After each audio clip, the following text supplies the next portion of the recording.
My name is Ryan Caldwell, and I used to believe that love and trust were enough. Enough to build something real.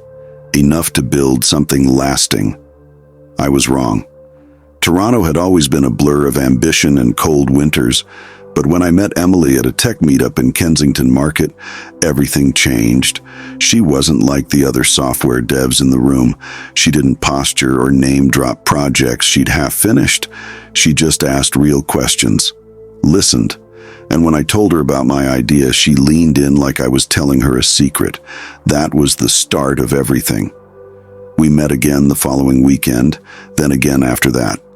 Within a month, we were spending most nights together, sharing takeout, coding side by side on our laptops, arguing over UI colors and laughing about app names that sounded like failed indie bands. She made me believe in the kind of partnership I'd never had before. I'd been working on the idea for 2 years by then. An app called Pindrop, a hyper-local recommendation platform powered by community micro-reviews, not just stars and hashtags. Think real-time tips from real people who actually live in the neighborhood. A system to crowdsource the best of local culture. Quiet cafes with the best Wi-Fi, hidden jazz bars, sandwich spots that don't show up on Yelp. It was part social, part utility. But what made it special was the map interface. Clean, beautiful, and constantly evolving. I'd poured hundreds of hours into it. Wireframes, mock-ups, a working prototype. What I lacked was design finesse and market strategy. That's where Emily came in. You need branding, she told me. You've got raw bones, but no skin. She started sketching logos on napkins, drafting a landing page, drawing color palettes and typography sets that made my minimalistic soul want to weep. Why are you doing this for me? I asked one night, watching her tweak a headline for the sign-up page. She glanced up. Because I believe in it, and in you. I didn't realize then what she really meant. By our 6th month together, we were building the app as a duo. She registered the domain, helped pitch at 2 local startup nights, started writing content for our future social accounts. When people asked whose app it was, I said ours. And I meant it, even if deep down, I knew the original idea had come from my notebook. Long before she ever stepped into the picture. Still, I wasn't keeping score. We were a team, a couple. That meant building together, dreaming together, until things started changing. She grew distant, more evasive, late-night text replies, phone calls she stepped outside to take, a hesitance in her voice when I brought up investors or launch timelines. Don't stress, she'd say. Things are just busy. I believed her, because I wanted to. Then came the day she told me she needed space. We were in the middle of debugging the user onboarding flow when she closed her laptop and said it. I think I need some time away to figure myself out. I stared at her, stunned. What are you talking about? She avoided my eyes. We've been too close, too merged. I just need to breathe.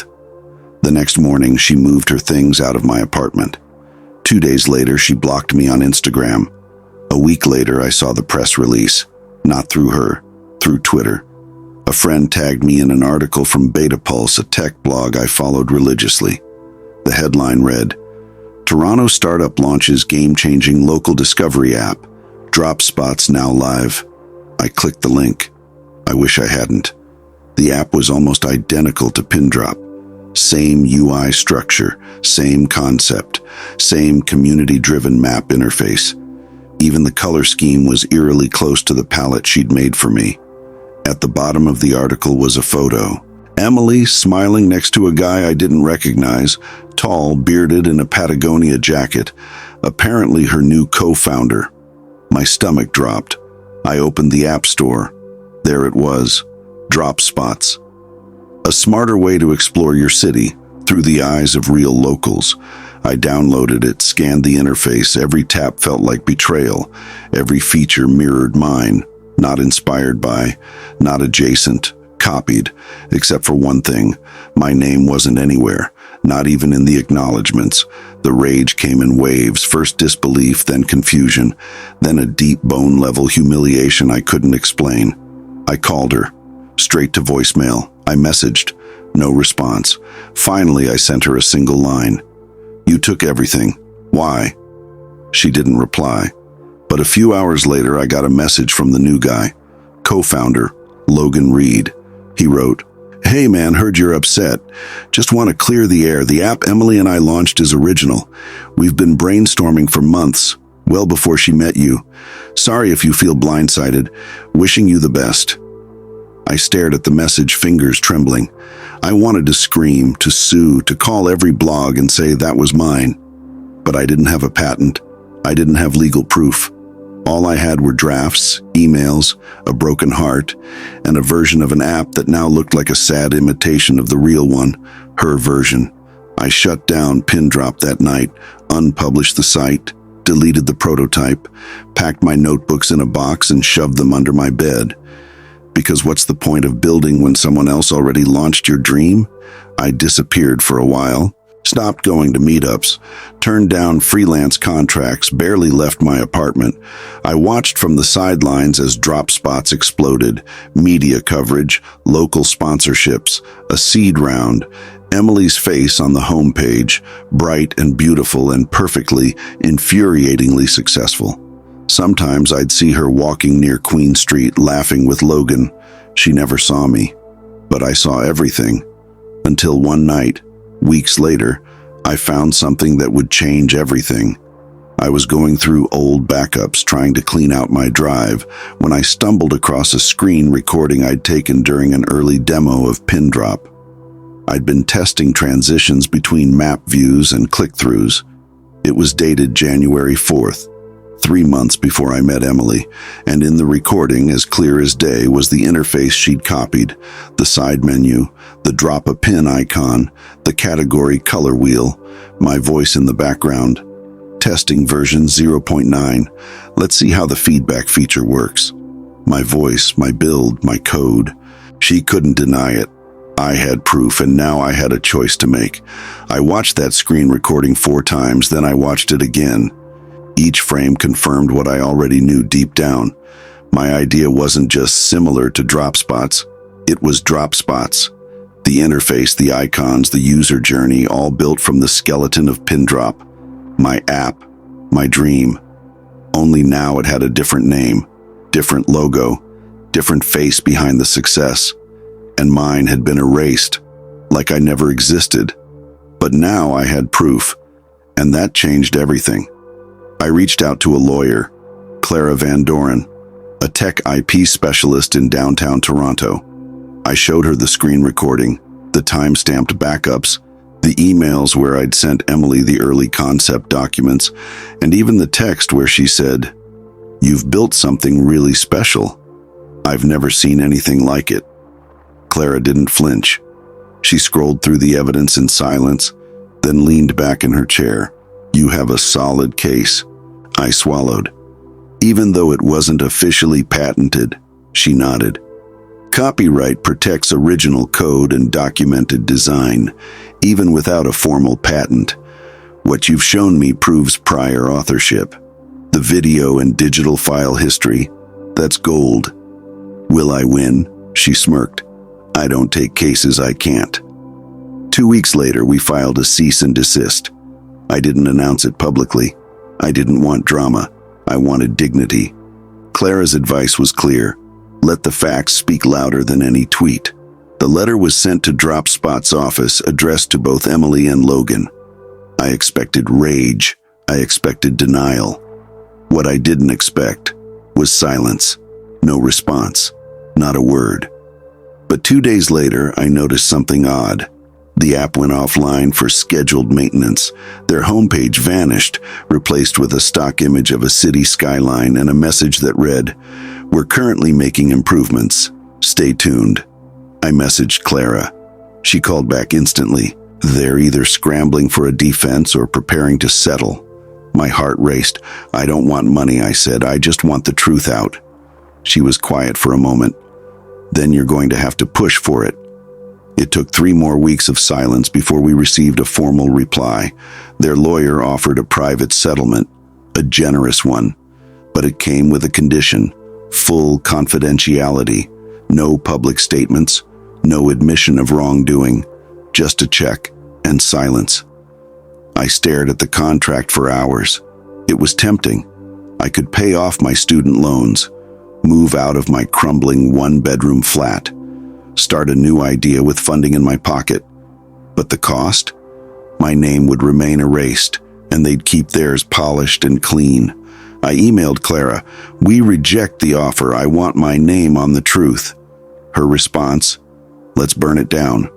The next week, Clara filed a lawsuit in Ontario Superior Court, alleging intellectual property theft, breach of confidence, and misappropriation of original software design. Once the news broke, everything changed. First came the tech blogs, smaller ones at first, then the big names. The Beta Pulse article was updated with a new headline: "Dropspot's co-founder accused of stealing app idea from ex-boyfriend." Then Twitter exploded. Screenshots from the lawsuit, comparisons between the interfaces, a thread showing my demo from January versus their new launch. And finally, Emily's response, not through her lawyer, not a statement, but a post on her personal Twitter account. "I've made mistakes. I let ambition and fear cloud my judgment. The original concept for Dropspots came from someone who trusted me, and I failed that trust. I'm sorry, Ryan." It went viral. Some praised her honesty, others ripped her apart. But for me, it wasn't the apology that mattered. It was the acknowledgement. My name was back where it belonged. In court, they didn't fight long. The evidence was overwhelming. We settled, but this time on my terms.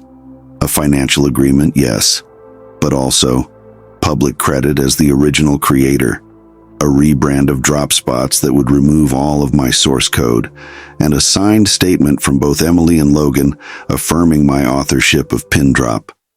It was more than I ever thought I'd get, and still, it didn't feel like a win. Not entirely, because the person I'd built it with, trusted with every pixel and piece of code, had torn it away without a second thought. And even now, even after the settlement, there was a hollow space where belief used to live. I took a long break from building, traveled for the first time in years, spent a month in Vancouver, then another in Banff. I hiked alone, read books I hadn't touched since uni, and finally deleted the Dropbox folder labeled Emily UI. But the itch to build never left.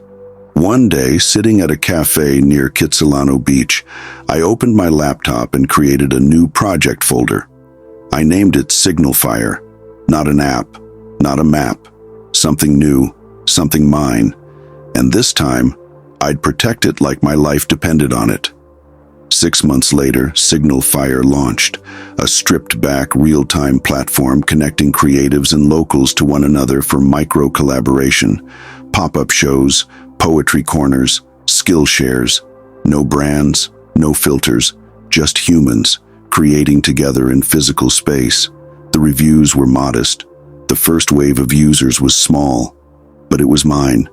Every line of code, every pixel, every word, my idea, my vision, my name. Sometimes people ask if I ever forgave Emily. I don't know how to answer that. I forgave myself for trusting her. That was the harder part. As for her, she faded from the scene, deleted her socials, moved cities, I think. Logan launched a new app. It flopped. And me? I kept building. Because if there's one thing I know now, it's this. You can steal code, you can even steal an idea, but you can't steal the heart behind it, and that's where I always win. Thank you for listening to The Story Voice. If this story moved you, inspired you, or made you think, don't keep it to yourself. Like the video, subscribe to the channel, and turn on notifications so you never miss a story. And if you've got a story you think the world needs to hear, drop it in the comments. I might just tell it next. Until then, keep listening and keep feeling.